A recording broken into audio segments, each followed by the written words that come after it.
क्या आपको पता है सबसे मजबूत, सबसे स्ट्रांग इंसान कौन होता है?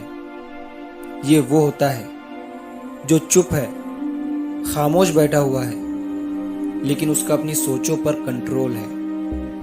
वो सिर्फ एक रास्ते पर चल रहा है, भूल भुलैया में नहीं है। और दूसरी तरफ एक ऐसा इंसान है जो चुप बैठा है, लेकिन उसके दिमाग में तूफान मचा हुआ है। उसके दिमाग में बहुत सारी सोचें हैं, दिमाग में धूम मची हुई है। कभी इधर जा रहा है तो कभी उधर जा रहा है। एक तरफ उसके पास्ट में जो हुआ उसके बारे में सोच सोच कर पागल हुआ जा रहा है, अपने आप को तकलीफ दिया जा रहा है। और दूसरी तरफ बेयकीन फ्यूचर उसे डरा रहा है। जिस तरह इस किताब के पन्ने पलट रहे हैं, उसी तरह उसके दिमाग में सोचे जा रही है। वो 5 सेकंड भी किसी एक चीज के बारे में नहीं सोच रहा है, वो मूव करता जा रहा है। हर 5 सेकंड के बाद फिर से कोई नई बात उसके सामने आ जाती है। ये होती है ओवर थिंकिंग। पास्ट में जो हुआ उसको ही लेकर बैठ जाना। प्रॉब्लम जो हुई वो इतनी बड़ी प्रॉब्लम नहीं थी, लेकिन उसको सोच सोच कर पका पका कर आपने बहुत बड़ी प्रॉब्लम बना दी। और जो लोग फ्यूचर के आने से पहले उसके बारे में सोचना शुरू कर देते हैं, प्रॉब्लम अभी आई नहीं है और आप अभी से उसके बारे में सोच रहे हैं, तो असलियत में आप उस प्रॉब्लम को 2 बार सह रहे हैं। एक तो जब वो प्रॉब्लम आएंगी तब, और एक अभी से आप उसके बारे में सोच सोच कर खुद को परेशान कर रहे हैं। प्रॉब्लम तो जिंदगी में आनी ही वाली है। परेशानियां, तकलीफें, तूफान सब आएंगी जिंदगी में, क्योंकि ये दुनिया है, जिंदगी है। परेशानी, दुख, दर्द, गम सब लगा हुआ है और सबको लगा हुआ है। आप किसी बड़े बुजुर्ग से जाकर पूछिए जिनकी अच्छी खासी उम्र हो चुकी है, वो कहेंगे कि ये जो खुशी है ना, ये कोई चीज नहीं है जिसके लिए इंसान जिंदगी भर भागता रहता है। वो जरा सी देर में इधर से उधर हो जाती है। जिंदगी में चैलेंज ही चैलेंज है, हर वक्त एक नया चैलेंज।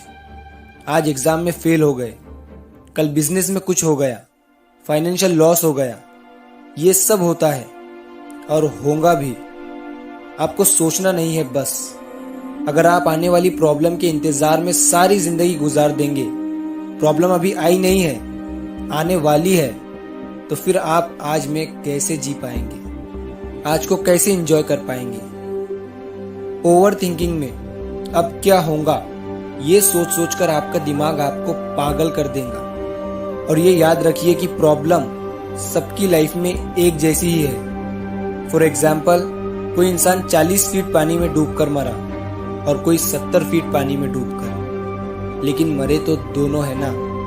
तो कभी भी ये मत कहिए कि मेरी प्रॉब्लम बड़ी है और उसकी छोटी। प्रॉब्लम तो दोनों की लाइफ में है। और एक बात याद रखिए, आप और आपका दिमाग, ये दोनों अलग अलग चीजें हैं। आपने देखा होगा, कई बार आप किसी चीज के बारे में नहीं सोचना चाह रहे होते हैं, लेकिन बार बार उसी चीज को आपका दिमाग आपके सामने ला रहा होता है। इसलिए मैंने कहा, आप और आपका दिमाग दोनों अलग अलग चीजें हैं। अभी चुप होकर आप अपने आप से पूछिए कि आपका नाम क्या है। जवाब आया ना? अब पूछिए कि आपका क्या हाल है। फिर से जवाब आया ना?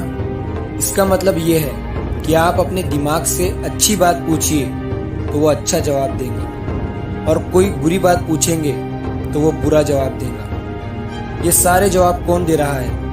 ये आपका दिमाग दे रहा है। और इस दुनिया में सक्सेसफुल इंसान वो है जो अपने दिमाग को बार बार कहता रहता है, बार बार उसे कोई ना कोई काम देते रहता है, ना कि उसकी सुनता है। उसने अपने दिमाग को कंट्रोल करके रखा है। दिमाग उसका गुलाम है, ना कि वो दिमाग का।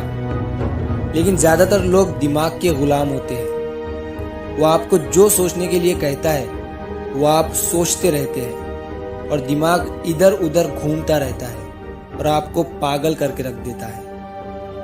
तो अपने दिमाग के गेट के पहरेदार बन जाइए और सिर्फ पॉजिटिव और अच्छी चीजों को अंदर आने दीजिए, और पास्ट को भूल जाइए। बीती हुई बातों को लेकर बैठे रहने से कोई नई चीज आपके हाथ नहीं आने वाली। वो पुरानी बातें हैं, बीती हुई बातें हैं, उन्हें छोड़ो और आज में जियो। फ्यूचर से मत डरो। किसी भी इंसान को अपना फ्यूचर नहीं पता है। ऐसा तो नहीं है ना कि सबको अपना फ्यूचर पता है और सिर्फ आपको ही अपना फ्यूचर नहीं पता। ऐसा थोड़ी है। सबके लिए ये बात एक जैसी ही है। किसी को भी अपना फ्यूचर नहीं पता। ओवर थिंकिंग से अगर बाहर निकलना है तो एक बच्चे की तरह जिंदगी गुजारिए, जिसका कोई पास्ट तो ज्यादा होता नहीं है और वो फ्यूचर की चिंता करता भी नहीं है। वो प्रेजेंट में जीता है, आज को एंजॉय करता है।